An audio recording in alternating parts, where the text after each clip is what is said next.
پر جو میلاد مناتے ہیں ان کو کیا ملتا ہے؟ بخاری شریف کی حدیث مبارکہ ہے کہ آقا علیہ السلام کی جب ولادت ہوئی تو ابو لہب یہ وہ کافر ہے کہ جس کی مذمت میں پوری ایک سورت نازل ہوئی ہے، سورہ لہب۔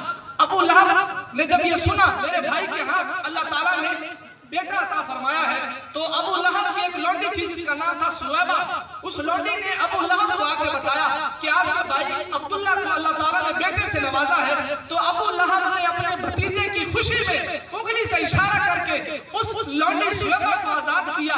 مر جانے کے بعد خانہ میں سے کسی نے خواب میں دیکھا، پوچھا ابو لہب کیا حال ہے؟ اللہ تعالیٰ نے کیا معاملہ فرمایا؟ کہنے لگا کہ بڑا برا حال ہے، شدید عذاب ہوتا ہے، شدید تکلیف میں ہوں، لیکن پیر والے دن مجھے اس انگلی سے سیراب کیا جاتا ہے جس انگلی سے میں نے اشارہ کر کے اپنے بھتیجے محمد کی خوشی میں لونڈی کو آزاد کیا تھا۔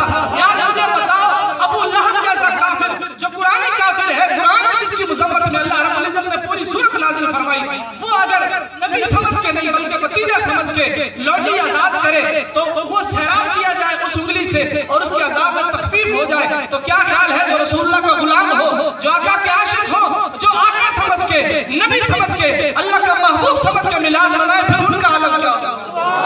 اللہ تعالیٰ ان پر کیسی کرم نوازی فرمائے گا۔ اور آج جتنی بھی انتظامیہ ہے اس حوالے سے سب کو میں مبارکباد